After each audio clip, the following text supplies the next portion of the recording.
എല്ലാവർക്കും എൻ്റെ വിനീതമായ നമസ്കാരം. ഞാൻ പറയാൻ പോകുന്നത് എൻ്റെ ഓർമ്മ വെച്ച കാലങ്ങളിലുള്ള ജീവിത അനുഭവങ്ങളാണ്.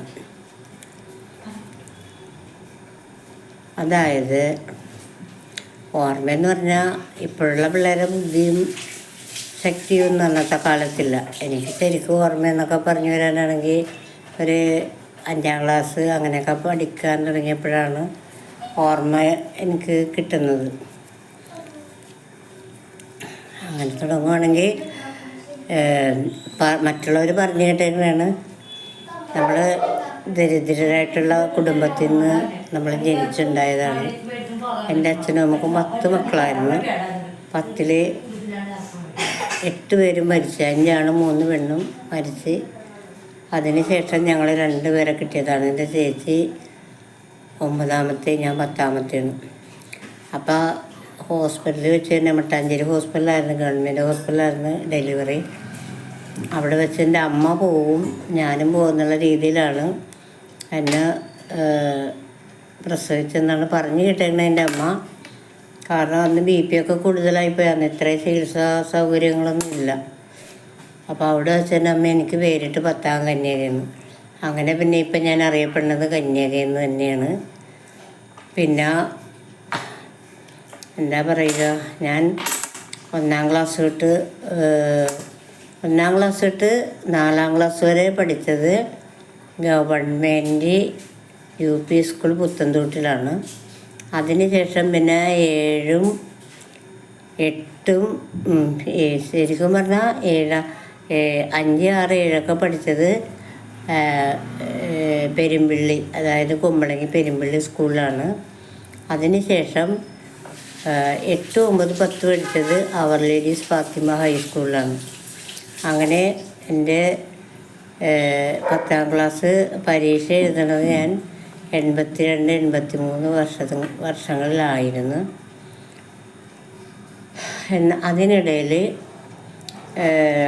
കുറേ ബുദ്ധിമുട്ടുകൾ നമ്മൾ അനുഭവിച്ചിട്ടുണ്ട്. അതൊന്നുമല്ല, അന്നൊക്കെ നമുക്ക് ഇതുപോലെ സ്റ്റീലിൻ്റെ പാത്രമൊന്നുമില്ല ചോറ് കൊണ്ടാനായിട്ട്. അലൂമിനിയം അല്ല, എന്നാൽ ഇൻഡാലിയം പോലത്തെ ഒരു സൈസ് പാത്രമാണ്. അപ്പോൾ അതിങ്ങനെ നമ്മൾ അന്നൊക്കെ ഇതുപോലെ ബാഗും വില കൂടിയ ബാഗ് അങ്ങനെയൊന്നുമില്ല. ഇങ്ങനെ ഒരു പ്ലാസ്റ്റിക്കിൻ്റെ കൊട്ട പോലത്തെ ബാഗ് ഇങ്ങനെ കൈത്തണ്ടയിലിട്ടാണ് പോകുന്നത്.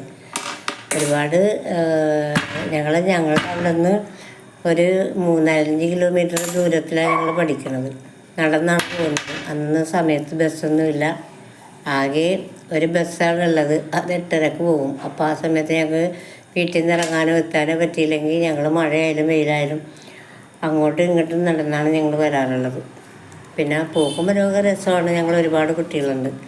നല്ല ഇതായിരുന്നു. പിന്നെ 10ാം ക്ലാസ് കഴിഞ്ഞ് 82, 83 എൻ്റെ 10ാം ക്ലാസ്സിൻ്റെ സമയം. അത് കഴിഞ്ഞ് ഞാൻ ഫെയിലായിപ്പോയി. 10ാം ക്ലാസ്സിൽ ഫെയിലായിപ്പോയി. അതിന് ശേഷം 86ലാണ് എൻ്റെ മാരേജ് നടക്കുന്നത്. ഈ ഹസ്ബൻഡിൻ്റെ വീട്ടിൽ 2 അനിയന്മാർ, ഒരു ചേട്ടൻ, ചേട്ടത്തി, 3 മക്കൾ, അച്ഛനും അമ്മയും ആയിരുന്നു. അപ്പോൾ അവിടെ നിന്ന് എൻ്റെ വീട്ടിൽ ഞാൻ മാത്രമേ ഉള്ളൂ. ചേച്ചിയുടെ കല്യാണം കഴിഞ്ഞ പിന്നെ ഞാനും എൻ്റെ അച്ഛനും അമ്മയായിരുന്നു. അപ്പോൾ അങ്ങനെ വന്ന് ഞാനിവിടെ ഒന്ന് കുറേ അനുഭവിച്ചിട്ടുണ്ട്. നമുക്കറിയില്ല. ഇവർക്ക് കുറേ ചോറും കറിയൊക്കെ ഉണ്ടാക്കണം, കുറേ അലക്കാനുണ്ടാവും, കുറേ പാത്രം കഴുകാനുണ്ടാവും. പിന്നെ കിണറാണ്. കിണർ കുറേ 10-30 റിങ്ങുണ്ട്. അവിടെ നിന്ന് നമ്മൾ വെള്ളം ഇങ്ങനെ കപ്പി വഴി വലിച്ചു കോരണം. അങ്ങനെയൊക്കെ ഒരുപാട് ബുദ്ധിമുട്ടുകളൊക്കെ നമ്മൾ അനുഭവിച്ചിട്ടുണ്ട്. പക്ഷേ നമ്മുടെ ഹസ്ബൻഡ് നന്നായിട്ട് ഹെൽപ്പ് ചെയ്യുമായിരുന്നു. വെള്ളമൊക്കെ കോരി പുള്ളി തരുമായിരുന്നു. പിന്നെ പുള്ളിക്ക് പെയിൻറ്റിങ് ആണ് ജോലി. അന്നൊക്കെ പെയിൻറ്റിങ്ങിന് പൈസ ഒന്നുമില്ല. 30 രൂപ, എന്നെ കല്യാണം 30 രൂപയൊക്കെ പുള്ളി പണിയണത്. അതിന് ശേഷം ഞങ്ങളിവിടെ വന്ന് കല്യാണമൊക്കെ കഴിഞ്ഞ് ജീവിതമൊക്കെ ആരംഭിച്ചതിന് ശേഷം ഒരുപാട് ബുദ്ധിമുട്ടുകളെന്ന് പറഞ്ഞാൽ സാമ്പത്തികമായിട്ടും മാനസികമായിട്ടും ഒരുപാട് ഞാൻ അനുഭവിച്ചിട്ടുണ്ട്. കാരണം പുള്ളി പണിക്ക് പോകില്ല അന്നത്തെ കാലത്ത്. കാരണം അവരുടെ അച്ഛനും അമ്മയും പത്തായം നിറച്ച് നെല്ലും പറമ്പ് നിറച്ച് വാഴ, ചേന, ചേമ്പ്, കാച്ചിൽ വേണ്ട എല്ലാ കൃഷികളും ഉണ്ടായിരുന്നു. കപ്പ, അതുപോലെ ചക്ക, അങ്ങനെയൊക്കെ ഉള്ളത് കാരണം ഇവർക്ക് ഭക്ഷണത്തിൻ്റെ കാര്യത്തിന് ഒരു ബുദ്ധിമുട്ടുണ്ടായില്ല. അതേസമയം നമുക്ക് പൈസയുടെ കാര്യത്തിൽ നല്ല ബുദ്ധിമുട്ടുണ്ടായി. പിന്നെ അന്നത്തെ കാലത്ത് ഇതുപോലെ ഫോൺ സന്ദേശമൊന്നുമില്ല. പിന്നെ അഥവാ നമ്മളൊരു ഇല്ലൻ്റെ മേടിച്ച് എഴുതി വെച്ചെന്നാൽ അത് വായിക്കാൻ എൻ്റെ അച്ഛനമ്മക്കും അറിയില്ല. വിദ്യാഭ്യാസം അവർക്കില്ല, അക്ഷരാഭ്യാസം ഇല്ലാത്തത് കൊണ്ട് അത് ആരെങ്കിലും കൊണ്ട് വേണം വായിപ്പിക്കാൻ. അപ്പോൾ അതും ഒരു ബുദ്ധിമുട്ടല്ലേ, വേറെ ഒന്നുമല്ല.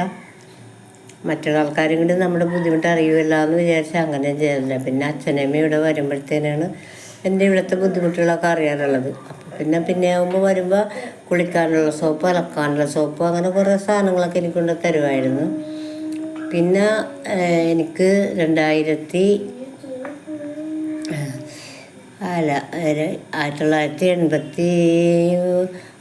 എൻ്റെ കല്യാണം. 86 കല്യാണം കഴിഞ്ഞിട്ട് 89 എനിക്കൊരു മോൻ ജനിക്കണത്, എൻ്റെ മൂത്ത മോൻ. എൻ്റെ മോൻ ജനിച്ചിട്ട് ശരിക്കും പറഞ്ഞാൽ തുടക്കം മുതൽ ഞാൻ എൻ്റെ വീട്ടിലായിരുന്നു. ഞാനിവിടെ നിന്നിട്ടില്ല, കാരണം എനിക്ക് ഇവിടെ നിന്നാൽ ശരിയാവില്ല. അത് കാരണം ഞാൻ എൻ്റെ വീട്ടിലായിരുന്നു. അപ്പോൾ പുള്ളിയും ജോലി കഴിഞ്ഞിട്ട് എൻ്റെ അടുത്തേക്കാണ് വന്നുകൊണ്ടിരുന്നത്. അങ്ങനെ ഞങ്ങൾ അവിടെ എൻ്റെ വീട്ടിൽ തന്നെയായിരുന്നു സ്ഥിരമായിട്ട് ശരിക്കും നിന്നത്. അങ്ങനെ മോനുണ്ടായതിന് ശേഷം ഒരുപാട് ബുദ്ധിമുട്ടുകൾ ഞങ്ങൾ അനുഭവിച്ചിട്ടുണ്ട്. കാരണം അവന് ഫിക്സ് വന്ന്, ജനിച്ച് 18 അവന് ഫിക്സ് വന്ന്. അപ്പം തുടങ്ങി ഞങ്ങൾ എറണാകുളം ജനറൽ ഹോസ്പിറ്റലാണ്. അപ്പോഴും പുള്ളിക്ക് ജോലിക്ക് പോകാനും അങ്ങനെയൊന്നും പറ്റാത്തതുകൊണ്ട് സാമ്പത്തികമായിട്ട് ഒരുപാട് ബുദ്ധിമുട്ടിയിട്ടുണ്ട്. കാരണം എൻ്റെ അച്ഛനമ്മക്കും സാമ്പത്തികമായിട്ട് വലിയ കഴിവും പ്രാപ്തിയുള്ളവരെല്ലാവരും കൂലിപ്പണിക്കാരാണ്. പിന്നെ അത് കഴിഞ്ഞ് ഞങ്ങളൊരുവിധം ഒക്കെ കഴിഞ്ഞ് എൻ്റെ മോൻ ഒരുവിധമെന്ന് പറഞ്ഞാൽ എൻ്റെ മോൻ ഒരുവിധമായി 2.5-2.25 വയസ്സായപ്പോഴാണ് രണ്ടാമത് ഒരു മോളുണ്ടായത്. ആ മോളുടെ എന്താ പറയണ്ടേ 28 കഴിഞ്ഞതിന് ശേഷം ഞങ്ങൾ ഇങ്ങോട്ട് പോരുകയാണ്. ആ മോളുടെ 28 നന്നായിട്ട് നിർത്തി. കാരണം ഇവിടെ ഈ പുള്ളിയുടെ പേരിലുള്ള സ്ഥലം 2 സെൻറ്റ് വിറ്റിട്ടുണ്ടായിരുന്നു. അപ്പോൾ ആ വിറ്റ പൈസ കിട്ടിയിട്ട് അമ്മയോട് വാങ്ങിയാണ് പുള്ളി 5000 രൂപ വാങ്ങിക്കൊണ്ട് വന്നിട്ടാണ് അവിടെ പുള്ളി എല്ലാ കാര്യങ്ങളും ചെയ്തത്. അങ്ങനെ 28 നല്ല സൂപ്പറായിട്ട് നടത്തിയിട്ടാണ് പോകുന്നത്. 30 ഞാൻ എൻ്റെ വീട്ടിൽ നിന്ന് ഇറങ്ങിപ്പോകുന്നതാണ്. അങ്ങനെ ഞങ്ങളിവിടെ വന്നു കഴിഞ്ഞപ്പോഴത്തേനെ ഞങ്ങളുടെ നേരെയുള്ള അനിയൻ്റെ വിരുന്ന് കല്യാണമാണ്. അങ്ങനെയാണ് ഞാനിവിടെ വരാൻ കാരണം. ഇവിടെ വന്നു കഴിഞ്ഞ് പിന്നെ ഞാൻ എൻ്റെ വീട്ടിലേക്ക് പോയില്ല. ഞങ്ങൾ ഇവിടെ തന്നെ നിന്നത് കൊണ്ട് ഇപ്പോൾ ഈ 2.5 സെൻറ്റെങ്കിലും ഞങ്ങൾക്ക് കിട്ടി. അതല്ലാന്നുണ്ടെങ്കിൽ വീട്ടുകാർ തരില്ലായിരുന്നു. അങ്ങനെ ഞങ്ങൾ 2.5 സെൻറ്റ് ഈ പുള്ളിക്കാരൻ്റെ പേരിലേക്ക് ഇഷ്ടദാനം അവരുടെ അച്ഛൻ എഴുതി കൊടുത്ത് അങ്ങനെ ആ 2.5 സെൻറ്റുമായിട്ട് ഞങ്ങൾ നടന്ന് അവരുടെ വീട് വലിയ വീടൊക്കെയാണ്, 5-10 മുറിയും കാര്യങ്ങളൊക്കെ ഉണ്ട്. പക്ഷേ വീടിൻ്റെ ഉള്ളിൽ നമുക്ക് സമാധാനമില്ല. അങ്ങനെ ഞങ്ങളൊരു ഷെഡ് കെട്ടി ഞങ്ങൾ മാറി. ഷെഡ് കെട്ടി മാറുന്നതിനും തൊട്ട് പടിഞ്ഞാറ് വീട്ടിൽ ഞങ്ങൾ വാടകയ്ക്ക് കിടന്നിട്ടുണ്ട്. അങ്ങനെയാണ് ഞാൻ പറഞ്ഞത്, ഇങ്ങനെ നമ്മൾ കിടന്നിട്ട് ശരിയാവില്ല, നമുക്ക് ഷെഡ് കെട്ടി മാറാമെന്നും പറഞ്ഞാണ് ഷെഡ് കെട്ടി ഞങ്ങൾ മാറിയിട്ട് ആ ഷെഡ് പൊളിച്ച് കിട്ടാനായിട്ട് നിർവാഹമില്ലാത്തൊരവസ്ഥയിൽ ഞങ്ങൾ കിടന്നിട്ടുണ്ട്. അപ്പോൾ ഈ 2 കുഞ്ഞുങ്ങളുണ്ട്. അപ്പോൾ എൻ്റെ മോൻ 1ാം ക്ലാസ് പഠിച്ചു തുടങ്ങി. അത് കഴിഞ്ഞ് മോളും അതുപോലെ തന്നെ പഠിക്കാനൊക്കെ തുടങ്ങി. അങ്ങനെ പഠിത്തമൊക്കെ തുടങ്ങി ഞങ്ങൾ ഒരുപാട് കഷ്ടപ്പാടിലും ദുരിതത്തിലൊക്കെ ഞങ്ങൾ പോയിക്കൊണ്ടിരിക്കുമ്പോഴാണ് ഞങ്ങൾക്ക് നമ്മുടെ എന്താ പറയണ്ടേ പഞ്ചായത്ത് വഴി നമുക്കൊരു ചെറിയ സഹായം കിട്ടുമല്ലോ വീട് വയ്ക്കാൻ വേണ്ടി. അങ്ങനെ ഞങ്ങൾക്ക് ഒരു 4000 രൂപ നമുക്ക് പഞ്ചായത്ത് വഴി വീട് വയ്ക്കാൻ വേണ്ടി കിട്ടും, സ്വന്തമായിട്ട് സ്ഥലമുള്ളവർക്ക്. അങ്ങനെ 4000 രൂപ ഞങ്ങൾക്ക് പാസ്സായി. ആദ്യം നമ്മൾ തറകെട്ടി മണ്ണ് നിറക്കണം. ആ തറകെട്ടി മണ്ണ് നിറക്കണതിന് ഏതാണ്ട് 1200 അങ്ങനെ ഏതാണ്ടാണ് ആദ്യം നമുക്ക് കിട്ടണത്. അങ്ങനെ കരിങ്കല്ല് തറയൊക്കെ കെട്ടി ഞങ്ങൾ മണ്ണൊക്കെ നിറക്കി. അത് കഴിഞ്ഞ് മേളിലോട്ട് കുറച്ച് കെട്ടി. അത് കഴിഞ്ഞ് പിന്നെ ആ പൈസ അവിടെ വെച്ച് തീർന്നു. ബാക്കി കിട്ടണമെങ്കിൽ നമ്മൾ ഉത്തരപ്പൊക്കം വരെ കിട്ടിയാലേ ബാക്കി കിട്ടുള്ളൂ. ഉത്തരപ്പൊക്കം കിട്ടാനായിട്ട് എവിടെ നിന്ന പൈസ? ഞങ്ങളൊരുപാട് പേരോട് ചോദിച്ചിട്ട് ആരും നമ്മൾ സഹായിക്കാനായിട്ട് സെൻമെൻസ് കാണിച്ചില്ല. അങ്ങനെ പിന്നെ മറ്റേ ഹൗസിംഗ് ലോണെന്ന് പറഞ്ഞൊരു ഇതുണ്ട്, ഹൗസിംഗ് ബോർഡിൻ്റെ ഒരു ലോണുണ്ട്. അങ്ങനെ അത് പോയി 6000 രൂപ ഒരു സേവിയർ സാർ വഴി പാസ്സായി. അങ്ങനെ ആ ലോണിൻ്റെ പൈസ കൊണ്ടാണ് പിന്നീട് ഞങ്ങൾ വീട് പൊക്കി കെട്ടി. എപ്പോഴും നമ്മൾ വാർത്തിട്ട് എല്ലാ സ്ഥലവും ഗ്യാപ്പുകളുണ്ട്, ഗ്യാപ്പുകളൊന്നും അടക്കാൻ പറ്റിയില്ല. അങ്ങനെ ഞങ്ങൾ ഈ വീട്ടിൽ പണി തീരാത്ത വീട്ടിൽ ജനലുകളൊന്നും വെച്ചിട്ടില്ല, ജനലിൻ്റെ ഗ്യാപ്പ് മാത്രമുണ്ട്.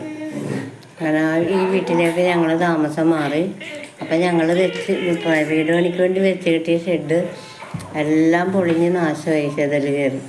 അങ്ങനെയാണ് ഞങ്ങൾ പിള്ളേരെ വീട്ടിൽ കിടക്കുമല്ലേ, അങ്ങനെ ഞങ്ങൾ ഈ വീട്ടിലോട്ട് തന്നെ ഞങ്ങൾ മാറി.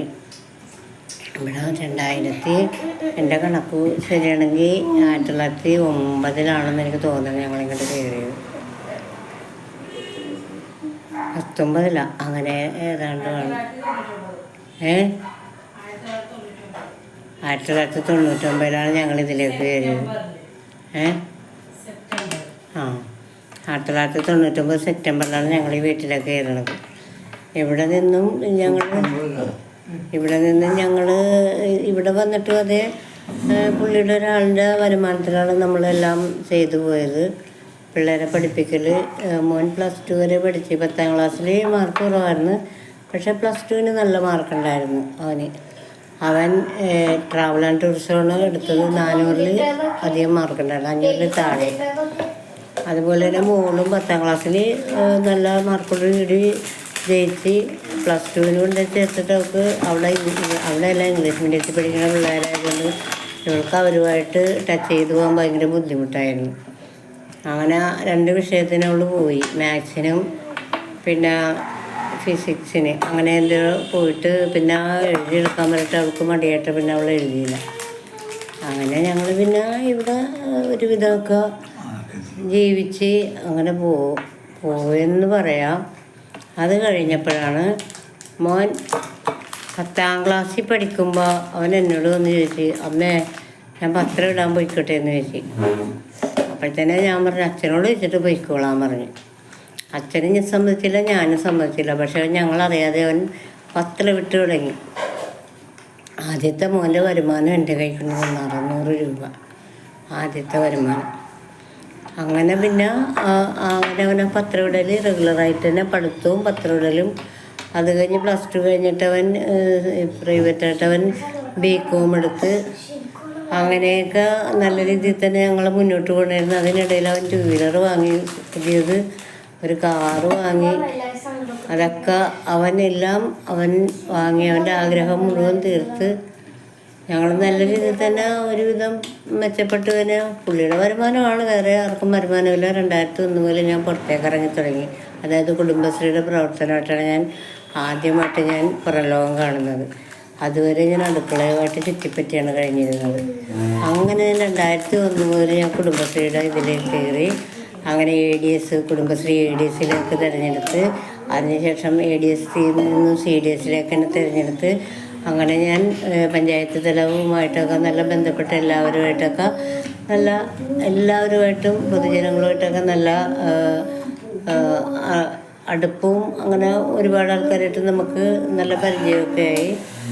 അങ്ങനെ പോയി നല്ല രീതിയിലൊക്കെ ഒരുവിധം പോയിക്കൊണ്ടിരിക്കുമ്പോഴാണ് എൻ്റെ മോൻ ആദ്യമായിട്ടും ഒരു ജോലിക്ക് കയറി. എന്ത് ജോലിയാണെന്ന് എനിക്ക് ഓർമ്മയിൽ കിട്ടുന്നില്ല. അങ്ങനെ കൊണ്ടുവന്ന് 5000 രൂപ ബാങ്കിൽ അവൻ കയറി. അങ്ങനെ എനിക്ക് 5000 രൂപ ആദ്യത്തെ ശമ്പളമെന്നും പറഞ്ഞാൽ 5000 രൂപ ഉണ്ടെന്ന് തന്നു HDFC ബാങ്കിൽ. അങ്ങനെ അതുകൊണ്ട് ഞങ്ങൾ ആദ്യത്തെ ജനലും ഫ്രണ്ടിലേക്കുള്ള കട്ടിലയും ഡോറും വാങ്ങി. ഞങ്ങൾ അത് സെക്കൻഡ് ഹാൻഡാണ്, പുതിയതൊന്നുമല്ല. അങ്ങനെയാണ്. പിന്നെ അതിൽ നിന്ന് ഞങ്ങൾ തുടർന്ന് അപ്പോഴത്തേനെ ഞാനല്ല പുള്ളിയുടെ പേരിൽ ബജാജിൽ നിന്ന് ഞങ്ങളൊരു ഫ്രിഡ്ജ് വാങ്ങിയിട്ടുണ്ടായി. ആ ഫ്രിഡ്ജിൻ്റെ കടന്ന് തീർന്നപ്പോഴത്തേനെ പുള്ളിക്ക് പിന്നെയും ചോദിച്ചവർ സ്വകാര്യ ലോൺ എന്തെങ്കിലും വേണമെന്നും പറഞ്ഞ്. അങ്ങനെ ഞങ്ങൾ കുഴപ്പമില്ലെന്നും പറഞ്ഞ് അന്നത്തെ 19,000 രൂപ എന്നാണ് ഇന്നത്തെ 1,90,000 രൂപ. 19 രൂപ പുള്ളിക്ക് ഇത് വ്യക്തിഗത വായ്പയിട്ട് കിട്ടി. അങ്ങനെ കുറച്ച് വീടിൻ്റെ പണികളൊക്കെ ഞങ്ങൾ ചെയ്ത് ഒരുവിധം വീടിൻ്റെ തേപ്പ് കാര്യങ്ങളൊക്കെ ഒരുവിധം കഴിഞ്ഞ് പിന്നെ അങ്ങനെ നടക്കുമ്പോഴാണ് 2010 ഒരു ഓപ്ഷൻ എനിക്ക് വന്നത്, ഇലക്ഷനിൽ നിൽക്കാൻ വേണ്ടി. പഞ്ചായത്തിൻ്റെ ഇലക്ഷനായിരുന്നു. അത് ജയിച്ച് കഴിഞ്ഞാൽ മുനിസിപ്പാലിറ്റിയാണ് എത്താൻ വന്നത്. അങ്ങനെ ഞങ്ങൾ പഞ്ചായത്തിൻ്റെ ഇതിന് വന്ന് അതായത് സ്വകാര്യ സംഘടനയാണ്, നമ്മുടെ പാർട്ടി ബേസിലല്ല, കോൺഗ്രസോ കമ്മ്യൂണിസ്റ്റോ അല്ല, BJP അല്ല, ഒരു സ്വകാര്യ സംഘടന വന്ന് പറഞ്ഞ് ഞങ്ങൾ ഓക്കെ പറഞ്ഞ് ഞങ്ങളതിൽ സ്വതന്ത്ര സ്ഥാനാർത്ഥിയായിട്ട് ഞാൻ നിന്ന്. അങ്ങനെ ഞങ്ങൾ ഇലക്ഷനിൽ നിന്ന് എനിക്കെന്തോ ഒരു 67-86 ഏതാ വോട്ടാണ് എനിക്ക് കിട്ടിയത്, എനിക്ക് നല്ല ഓർമ്മയില്ല. അതിന് ശേഷം ഇലക്ഷൻ കഴിഞ്ഞ് അതായത് ഒക്ടോബർ 25 ഇലക്ഷൻ. ഒക്ടോബർ 31 ഞങ്ങൾക്ക് ബല പറഞ്ഞ് നമുക്ക് ജയിച്ചിട്ടൊന്നുമില്ല. ഒക്ടോബർ 31 ഒക്ടോബർ 30 ഞങ്ങളുടെ വെഡ്ഡിങ് ആനിവേഴ്സറിയാണ്. അപ്പം എല്ലാ വെഡ്ഡിങ് ആനിവേഴ്സറിക്കും കൊച്ചിനെ അറിയിച്ചതിന് ശേഷം, അതായത് ഒരു 17 വയസ്സ് തൊട്ട് എനിക്ക് കേരള സാരി, അച്ഛന് ഷർട്ടും കൊണ്ടു, ഇത് പതിവാണ്. പിന്നെ അതുപോലെ ഓണത്തിനും ഇതുപോലെ തന്നെയാണ്. അവൻ്റെ ഇത് വെച്ച് അവൻ വാങ്ങിച്ചു തരാറുണ്ട്. അങ്ങനെ ഒക്ടോബർ 31 അതായത് 2010 ഒക്ടോബർ 30 ഞങ്ങളുടെ വെഡ്ഡിങ് ആനിവേഴ്സറി. ഞങ്ങൾ സന്തോഷമായിട്ട് കേക്കൊക്കെ മുറിച്ച് എല്ലാം കഴിഞ്ഞ് ഒക്ടോബർ 31 ഇവൻ രാവിലെ ഞായറാഴ്ചയായിരുന്നു, എനിക്ക് പുറത്തേക്ക് പോകണമെന്നും പറഞ്ഞ് പോയതാണ്. പിന്നെ ഞങ്ങൾക്കൊന്നും അറിയില്ല. പിന്നെ ഞങ്ങൾ 2-3 ദിവസം കഴിയുമ്പോഴാണ് കൊച്ചിനിങ്ങനെ ഒരു ആക്സിഡൻറ്റ് പറ്റി കൊച്ചിങ്ങനെ നമ്മളെ വിട്ട് പോയെന്നറിയണത്. അങ്ങനെ ഇരുന്നപ്പോഴത്തേനെ ഞങ്ങൾക്ക് 3 പേര്, പിന്നെ മോളും ഞങ്ങൾ 2 പേരും മാത്രമേ ഉള്ളൂ. അപ്പോൾ ഞങ്ങൾക്കൊരു സമാധാനമില്ല. പിന്നെ എന്തിനാ നമ്മൾ ജീവിക്കണമെന്ന് വരെ ഞങ്ങൾ ചിന്തിച്ചതാണ്. പക്ഷെ നമ്മുടെ നാട്ടുകാരും നമ്മുടെ നാട്ടുകാരും നമുക്ക് നല്ല സപ്പോർട്ടായിരുന്നു അന്ന്. പിന്നെ എൻ്റെ ആൾക്കാർ, അങ്ങനെ ഞങ്ങളെല്ലാം ഒരുവിധമൊക്കെ സമാധാനപ്പെട്ട് വരുമ്പോഴാണ് 2011 നമ്മുടെ ഹസ്ബൻഡിന് ഒരു നെഞ്ചുവേദന വന്നത്. അപ്പോൾ ജിബി ഉള്ളപ്പോഴേ, എൻ്റെ മോനുള്ളപ്പോഴേ പുള്ളിക്ക് ഒരു പ്രാവശ്യം നെഞ്ചുവേദന വന്നതാണ്. അങ്ങനെ ഞങ്ങൾ അവനിവിടെ നമ്മുടെ സഹകരണത്തിൽ ചെന്നപ്പോൾ, സഹകരണ ഹോസ്പിറ്റലിൽ ചെന്നപ്പോൾ പറഞ്ഞ് വേഗം മെഡിക്കൽ കോളേജിലോട്ട് വിട്ടാൻ പറഞ്ഞു. അവിടെ ചെന്ന് കഴിഞ്ഞ് പുള്ളീനെ അവിടെ അഡ്മിറ്റാക്കി. കുറേ ഇങ്ങനെ എൻ്റെ ആൾക്കാരും കുറേ ഇങ്ങനെ പരിചയക്കാരും അല്ലാത്ത ആൾക്കാരൊക്കെ വന്നപ്പോൾ അവിടെയുള്ള അറ്റൻഡർമാർ ചോദിക്കണത് ഈ പുള്ളി വല്ല രാഷ്ട്രീയക്കാരനാണോ എന്നാണ്. അപ്പോൾ രാഷ്ട്രീയക്കാരനൊന്നുമല്ല, നമ്മുടെ ആൾക്കാരും ആൾക്കാരും തന്നെ നിറഞ്ഞിങ്ങനെ നിൽക്കണേന്. അത് കഴിഞ്ഞ് പിന്നെ 2011 ജിബിയുടെ ആണ്ടിന് മുന്നേ, എൻ്റെ മോൻ്റെ ആണ്ടിന് മുന്നേ പുള്ളിക്ക് വീണ്ടും അറ്റാക്ക് വന്നു. അങ്ങനെ ഞങ്ങൾ വീണ്ടും കൊണ്ടുപോയത് അവിടെ തന്നെയാണ്. നമുക്കന്ന് സാമ്പത്തികമായിട്ട് വളരെ ബുദ്ധിമുട്ടാണ്. അങ്ങനെ ഞങ്ങൾ വീണ്ടും അവിടെ തന്നെ കൊണ്ടുപോയി. അവിടെ ചെന്ന് കഴിഞ്ഞപ്പോഴത്തേനെ അവിടുത്തെ ഒരു ഡോക്ടർ എത്രയോ പഠിച്ചിട്ടുണ്ട്, എങ്ങനെയാണെന്ന് അറിയില്ല, ഹൃദയത്തിന് വിള്ളലുണ്ടെന്ന് പറഞ്ഞ്. ഇത് കേട്ടതോടുകൂടി ഞങ്ങൾക്ക് ആകെ വെപ്രാളമായി. ഹൃദയത്തിനൊക്കെ വിള്ളലെന്ന് പറഞ്ഞാൽ പിന്നെ ആൾ ജീവിച്ചിരിക്കില്ലല്ലോ. അങ്ങനെ ഞങ്ങൾ അവിടെ ഇതുപോലെ തന്നെ 2 ആഴ്ച കിടന്ന് റൂമൊക്കെ എടുത്ത് കിടന്നെല്ലാം കഴിഞ്ഞ് ഞങ്ങൾ വീണ്ടും വീട്ടിൽ വന്നു. അത് കഴിഞ്ഞ് പിന്നെ പുള്ളിക്കാരന് പുള്ളി ജോലിക്കൊക്കെ പോയി തുടങ്ങി. നമ്മുടെ ബുദ്ധിമുട്ടും കാര്യങ്ങളൊക്കെ കൊണ്ട് പുള്ളി ജോലിക്ക്. അപ്പം ഒന്നും എനിക്കൊരു ജോലിയും കാര്യങ്ങളൊന്നും ഇല്ല. മോൾക്കും അങ്ങനെ ജോലി ഒന്നുമില്ല. അവളൊരു അടുത്തൊരു IT മേഖലയിൽ അവൾ പോയിക്കൊണ്ടിരിക്കുന്നുണ്ട്. കോൾ സെൻറ്ററിൽ പോയിക്കൊണ്ടിരിക്കുന്നുണ്ട്. നമ്മുടെ മുറ്റത്ത് തന്നെയാണ്. അങ്ങനെ പോയിക്കൊണ്ടിരിക്കുമ്പോഴാണ് പുള്ളിക്ക് വീണ്ടും അറ്റാക്ക് വന്നത്. അതിനുശേഷം ഒരു ഇതൊക്കെ മെച്ചപ്പെട്ട് വരുന്ന സമയത്താണ് 2010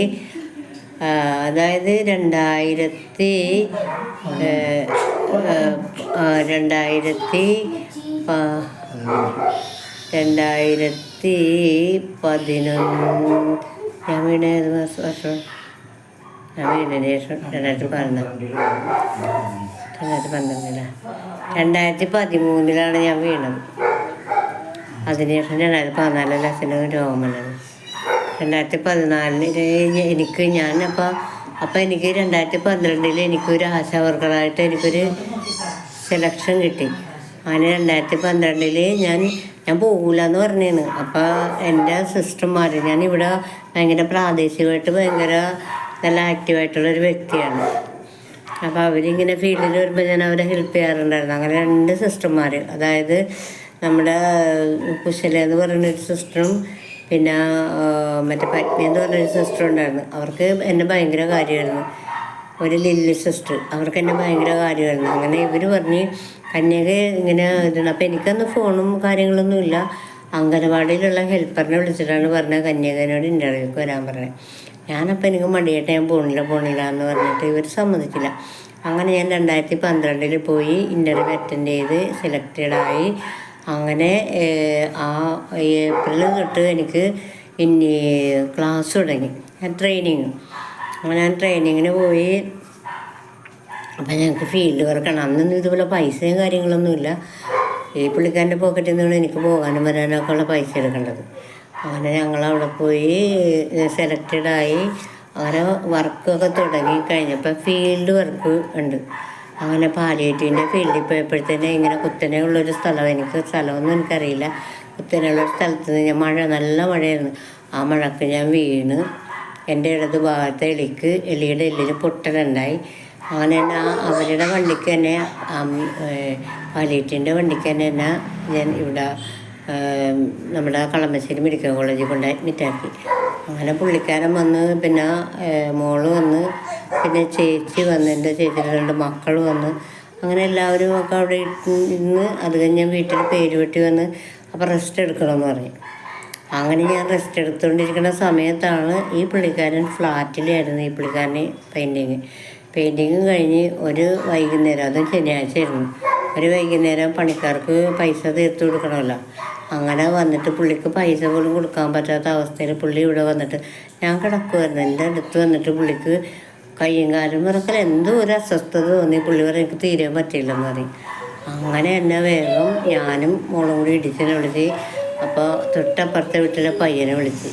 അങ്ങനെ അവൻ പോയൊരു വണ്ടി പിടിച്ച് കൊണ്ടുവന്ന് ഞങ്ങൾ കൊണ്ടുപോയി. നമുക്ക് ഏറ്റവും അടുത്തുള്ളൊരു ഹോസ്പിറ്റലാണ് സൺറൈസ്. അവിടെ കൊണ്ടുപോയി ഞങ്ങൾ അഡ്മിറ്റ് ചെയ്തു. അപ്പോൾ അവർ പറഞ്ഞ് 6 ആൻജിയോപ്ലാസ്റ്റർ ചെയ്ത്. അപ്പോൾ ആൻജിയോഗ്രാം ചെയ്തിട്ട് കാര്യമില്ല.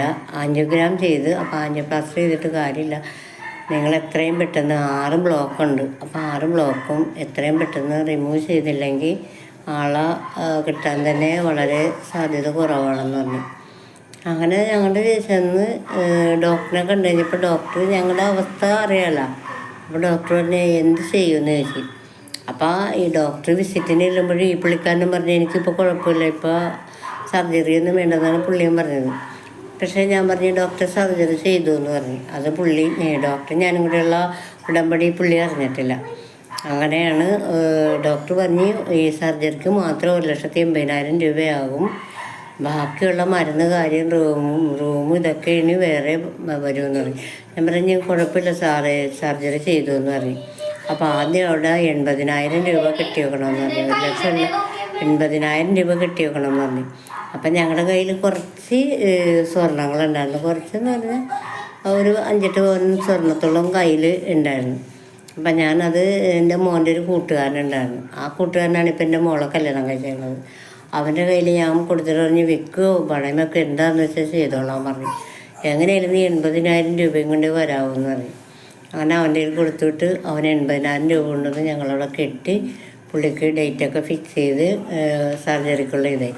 അപ്പോൾ സർജറി കഴിഞ്ഞ് ഇറക്കി കഴിഞ്ഞാൽ 1 ലക്ഷം കിട്ടണം. അപ്പം നമ്മുടെ കയ്യിൽ നമ്മളെന്താ മാർഗം, മുകളിൽ ആകാശം താഴെ ഭൂമി. അപ്പം ഞാൻ എൻ്റെ മോൻ്റെ കൂട്ടുകാരെയൊക്കെ അറിയിച്ചു. അങ്ങനെ അവർ കൊണ്ടുവന്ന് നമുക്ക് കുറച്ച് ക്യാഷ് നമ്മളെ സഹായിച്ച്. പിന്നെ നമ്മുടെ നാട്ടുകാർ നല്ല രീതിയിൽ തന്നെ നമ്മളെ സപ്പോർട്ട് ചെയ്തത് നമുക്ക് മറക്കാൻ പറ്റില്ല. എല്ലാവരും 5 അടുത്ത് 10, 10 അടുത്ത് 15 അങ്ങനെ തന്ന്.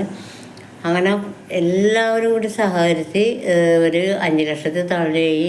മരുന്ന്, റൂമ്, എല്ലാ കാര്യങ്ങളും കൂടിയായി. അതെല്ലാം ഞങ്ങൾ ബില്ലടച്ച് ഞങ്ങളവിടെ നിന്ന് ഇറങ്ങി ഞാൻ വീട്ടിൽ വരുമ്പോഴത്തേനെ എൻ്റെ കയ്യിലൊരു 1 ലക്ഷത്തിൽ താഴെ നമ്മുടെ കയ്യിലൊരു തുക ഉണ്ടായിരുന്നു. അപ്പോൾ തൊട്ട് പടിഞ്ഞാറ് വീട്ടിൽ നിന്ന് ഞങ്ങളൊരു 30,000 രൂപ കടമെടുത്തിട്ടുണ്ടായിരുന്നു. അപ്പോൾ ആ കടം തരാൻ തന്നെ ഭയങ്കര ബുദ്ധിമുട്ടായിരുന്നു പുള്ളിക്ക്. കാരണം ഈ ഒരു അവസ്ഥയിൽ നമ്മൾ കൊടുക്കുകയില്ല എന്നുള്ളൊരു ഇതായിരുന്നു. ഞാൻ ശരിക്കും പുള്ളിയോട് അത്രയും ഇത് പറയാൻ കാരണം, നമുക്കൊരു കുറിയുണ്ട്, മോൾക്ക് വേണ്ടി ഞാനൊരു കുറി 2 ലക്ഷത്തിന് കൂടിയിട്ടുണ്ടായിരുന്നു. അപ്പോൾ അത് കിട്ടിയാലും നമുക്കതൊരു സഹായമായിരിക്കില്ല. പക്ഷേ അത് ഞാൻ പാതിക്ക് വെച്ച് കുറിക്കാരും നമ്മൾ പറ്റിച്ച ആ ഒരു അവസ്ഥയിൽ അങ്ങനെ 90,000 രൂപ കുറിയുടെ വകുപ്പിൽ നമുക്ക് കിട്ടിയ ഉടനെ തന്നെ ചേട്ടൻ പറഞ്ഞ് 30,000 കൂടെ അവർക്ക് കൊടുക്കാൻ പറഞ്ഞു.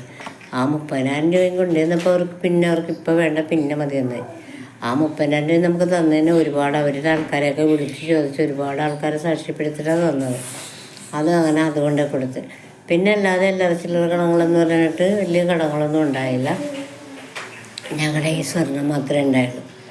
അങ്ങനെ പിന്നെ ഞങ്ങൾ ആ ഓപ്പറേഷൻ കഴിഞ്ഞിട്ട് ഞങ്ങൾ ഒരുവിധം തട്ടിയും മുട്ടിയും മുന്നോട്ട് പോയിക്കൊണ്ടിരിക്കുമ്പോഴാണ് മോൾക്കൊരു കല്യാണാലോചന വന്നത്. കല്യാണാലോചന വന്നു കഴിഞ്ഞപ്പോൾ നമ്മുടെ കയ്യിൽ ഒന്നുമില്ല, പിടിപ്പതായിട്ട് കൊടുക്കാനായിട്ടുള്ള ഒന്നുമില്ല. നമ്മൾ എന്ത് ചെയ്യും എന്നും പറഞ്ഞ് നമ്മളിതുപോലെ തന്നെ ആകെ നമ്മൾ കഷ്ടത്തിലിരിക്കുകയാണ്. അപ്പോഴാണ് നമുക്ക് അതും ഒരു പിടിവള്ളിയായിട്ട് വന്നത്. എൻ്റെ അമ്മയുടെ ആങ്ങളുടെ മോൻ വഴി ഞങ്ങൾക്ക് സ്വർണം കടം കൊടുക്കുന്ന ഒരു ടീമുണ്ട് ചേർത്തലയിൽ. അങ്ങനെ ഞങ്ങൾ അവിടെ പോയി കണ്ട് പൈസ റെഡി പൈസയായിട്ട് നമ്മൾ 50,000 കൊടുക്കണം, ബാക്കി കല്യാണം കഴിഞ്ഞ പിറ്റേ ദിവസം കൊടുക്കണം എന്ന് പറഞ്ഞു. ആ ഉടമ്പടിയിൽ ഞങ്ങൾ ഓക്കെ എങ്ങനെ എന്താണെന്ന് നമുക്കറിയില്ല. ഓക്കെയും പറഞ്ഞ് ഞങ്ങൾ 15 പവന് ഓർഡർ ചെയ്ത് ഞങ്ങളിവിടെ വന്ന് കഴിഞ്ഞ് ഞങ്ങൾ പിന്നെ ബാക്കി വിരുന്ന് നടത്താനുള്ള ഇതിലിരിക്കുമ്പോഴാണ് പുള്ളിക്ക് പെട്ടെന്നൊരു ബ്ലീഡിങ് ഉണ്ടാവുന്നത്. ബ്ലീഡിങ് ഉണ്ടായിട്ട് ഉടനെ തന്നെ ഞങ്ങൾ വീണ്ടും അവിടെ തന്നെ കൊണ്ട് അഡ്മിറ്റാക്കി. അങ്ങനെ അവിടെ ഒരു 10-60 രൂപ അവിടെ പോയി. അത് കഴിഞ്ഞ് ഞങ്ങൾ വീട്ടിൽ വന്ന് പിന്നെ പുള്ളിക്ക് ആകെ ഒരു ബലമില്ലായ്മ അങ്ങനെയൊക്കെ കുറേ ബുദ്ധിമുട്ടുകളൊക്കെ ഉണ്ടായിരുന്നു. എന്നാലും ഞാൻ നിർത്തിയില്ല. ഞാൻ ആ വിരുന്നായിട്ട് തന്നെ നടത്തി. അവിടെ നിന്ന് കുറേ പേര് വന്ന് ഇവിടെയുള്ള നാട്ടുകാരും വേണ്ടപ്പെട്ടവരെയും വിളിച്ച് വിരുന്ന് കഴിഞ്ഞിട്ടും അവർ ഓഗസ്റ്റ് 17-ാം തീയതി കല്യാണം നിശ്ചയിച്ചു. ആ വർഷം തന്നെ 27-ാം തീയതി.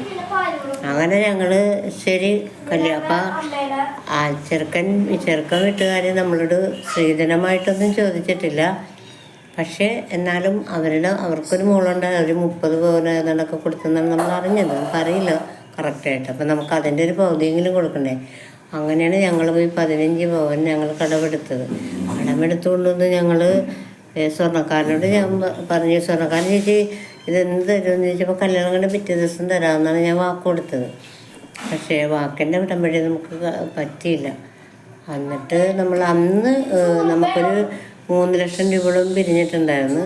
അതിൻ്റെ ഒരു ബാലൻസ് എല്ലാം കഴിഞ്ഞിട്ട് 12 പൈസ അങ്ങനെ നമുക്ക് കുറച്ച് ചിലവുകളൊക്കെ വന്നു. അതെല്ലാം കഴിഞ്ഞിട്ട് ബാക്കി നമ്മൾ 1,75,000 രൂപയോടെ കൊണ്ട് കൊടുത്ത് അയാളോട് പറഞ്ഞ് ബാക്കി ഒരു 50,000 രൂപയുടെ കുറവുണ്ട്, അത് ഞങ്ങൾ തരാം, 6 മാസത്തെ ഗ്യാപ്പ് എനിക്ക് തരണമെന്ന് പറഞ്ഞു. പുള്ളി ഓക്കെയും പറഞ്ഞു. ആ പറഞ്ഞ 6 മാസത്തിന് മുന്നേ തന്നെ നമ്മൾ എങ്ങനെയോ ആ പൈസ അയാൾക്ക് എത്തിച്ച് ആ കടവും തീർന്നു. അങ്ങനെ കല്യാണമൊക്കെ കഴിഞ്ഞ് പിറ്റേ ആഴ്ച തന്നെ, അതായത് കല്യാണം കഴിഞ്ഞ് പിറ്റേ ഞായറാഴ്ച തന്നെ വീട് കാണാൻ പോകണമെന്ന് എൻ്റെ നിർബന്ധമായിരുന്നു. അങ്ങനെ മോൾക്ക് വേണ്ട സാധനങ്ങളെല്ലാം വേസ്റ്റ് തൊട്ട് പാത്രങ്ങൾ, അടപ്പ്, എല്ലാ സാധനങ്ങളും, പലഹാരങ്ങളെല്ലാ സാധനങ്ങളും, കൊല, 2 ഹലുവ, ലഡു, ജിലേബി, എല്ലാ സാധനങ്ങളും കൊണ്ട് നമ്മൾ അടുക്കളയും കണ്ട് നമ്മൾ ഇങ്ങോട്ട് പോന്നു. പിന്നെ അത് കഴിഞ്ഞിട്ട് പിന്നെ 2 കൊല്ലം, ഏകദേശം ഒരു 2 കൊല്ലം കഴിഞ്ഞപ്പോഴാണ് പ്രഗ്നൻ്റ് ആകണത്. അപ്പോഴും അതുപോലെ തന്നെ നമ്മൾ പലഹാരവും ഇതുപോലെ തന്നെ കുറേ സാധനങ്ങളൊക്കെ കൊണ്ടുപോയി അടുക്കളയാണത് പലമാരി കൊടുത്തുള്ളൂ. പിന്നെ കൂട്ടിക്കൊണ്ട് തന്നെ നേഴ്സ് കൊടുത്ത് അങ്ങനെ നല്ല രീതിയിൽ തന്നെ ഞങ്ങളിവിടെ വന്ന് റിനി മെഡിസിറ്റിയിലായിരുന്നു ഈ അവളുടെ ജനനം. അപ്പം എൻ്റെ മോൻ്റെ നാള് അനിഴമായിരുന്നു. ഇപ്പം ഞങ്ങളുടെ ചെറുമോൻ്റെ നാള് തൃക്കേട്ടയാണ്. അവൻ പോയി 9 കൊല്ലത്തിന് ശേഷം ആ നാളിൽ തന്നെ, ആ മാസം തന്നെ, ആ ദിവസം തന്നെ എൻ്റെ ചെറുമോനുണ്ടായി. അത് നമുക്കൊരു ഭാഗ്യം തന്നെയാണ്. കാരണം അവൻ എൻ്റെ മോനെ പോലെയാണ്. അവൻ എല്ലാവരോടും നല്ല ഇണക്കവും നല്ല തഴക്കവും നല്ല പെരുമാറ്റവും നല്ല പഠിക്കാനുള്ള ബുദ്ധിയൊക്കെ ഉണ്ടാവും കൊച്ചിന്.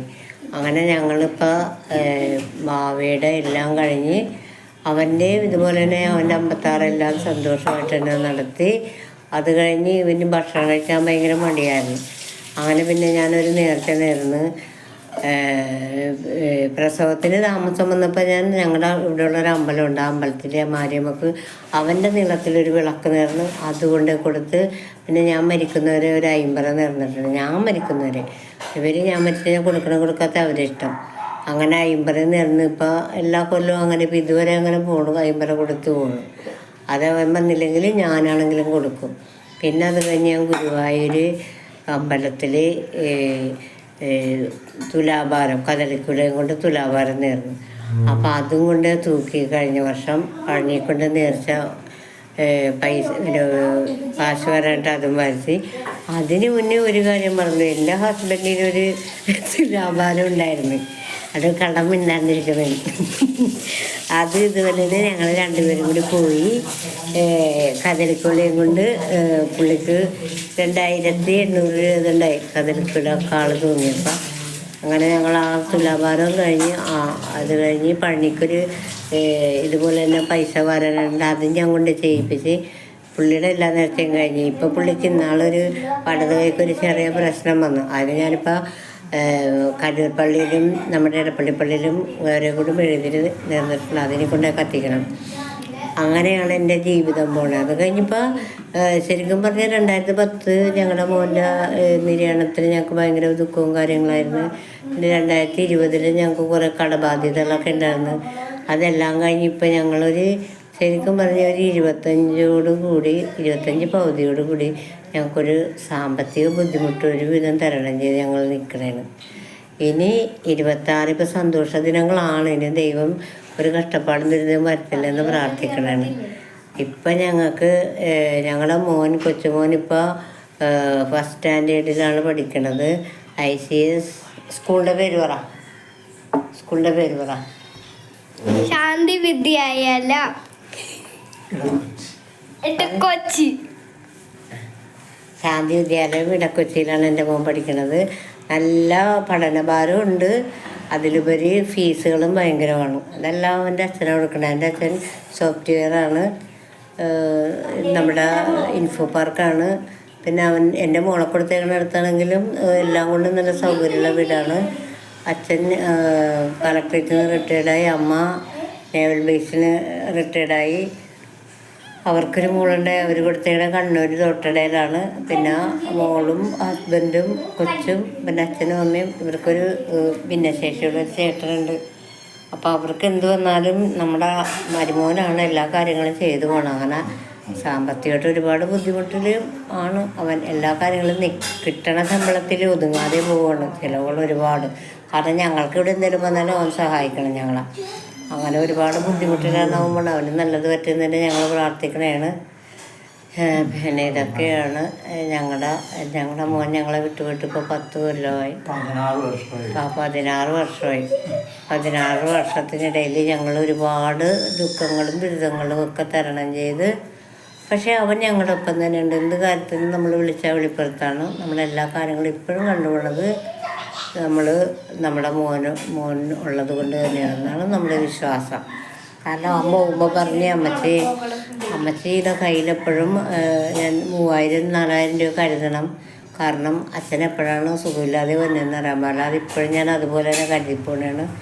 പിന്നെ അതുപോലെ തന്നെ അച്ഛന് എല്ലാ വർഷവും ഓണവും വിഷുവിനും അവൻ ചെയ്യണ പോലെ തന്നെ എന്നാൽ കഴിവുള്ളത് ഞാൻ ചെയ്തു കൊടുക്കുന്നുണ്ട്. പുതിയ ഷർട്ടും ഇതുമൊക്കെ അതിപ്പോഴും ഞാൻ ചെയ്യുന്നുണ്ട്. അവൻ അന്ന് പറഞ്ഞ വാക്ക് ഞാൻ എപ്പോഴും നിറവേറ്റിപ്പോണാണ്. പിന്നെ ഞങ്ങൾക്ക് വേറെ ബുദ്ധിമുട്ടായിട്ടൊന്നുമില്ല. പിന്നെ ഇവർ വന്നിപ്പോൾ നാളെ പോകും. അങ്ങനെയൊക്കെ ഞങ്ങളുടെ കാര്യങ്ങൾ പോകണം. ഇതാണ് എൻ്റെ ഓർമ്മയിലുള്ള എൻ്റെ ചെറുപ്പകാലത്തിലുള്ള അനുഭവങ്ങളാണ്. ഇനി കുറേ ദുഃഖങ്ങളും ദുരിതങ്ങളിൽ നിന്നും ഞാൻ ഇവിടം വരെ എത്തിയിട്ടുണ്ട്.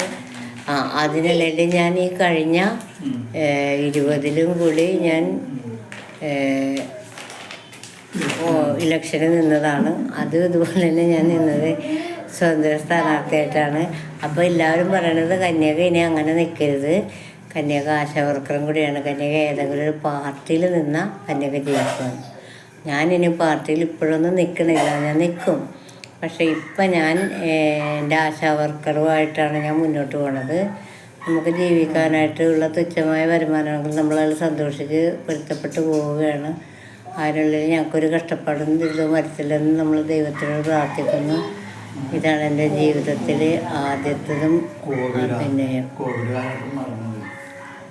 കോവിഡ് കാലത്തെന്നൊക്കെ പറഞ്ഞാൽ ഞങ്ങൾ ഒരുപാട് ബുദ്ധിമുട്ടി. ഞങ്ങളെ വിളിച്ചു പറഞ്ഞാൽ ഞങ്ങൾ അവർക്ക് വേണ്ട ഭക്ഷണ സാധനങ്ങൾ വരെ എത്തിച്ചു കൊടുക്കേണ്ട ഒരു ഗതികേട് വന്നിട്ടുണ്ട്. അപ്പോൾ ഇവിടെ മറ്റേ ഏത് ചാനലുകാരാണ് വന്നത്? ഏത് ചാനലുകാരാണ് വന്നത് ഇവിടെ വന്നെടുത്തത്? മീഡിയ വൺ ഇവിടെ വന്ന് എൻ്റെ ഇൻ്റർവ്യൂ നടത്തിയിട്ടുണ്ട് ഞങ്ങളുടെ പ്രവർത്തനത്തെ പറ്റി. അപ്പം കോവിഡ് എന്നൊക്കെ പറഞ്ഞാൽ നമുക്ക് പേടിയുള്ള സമയമാണ്.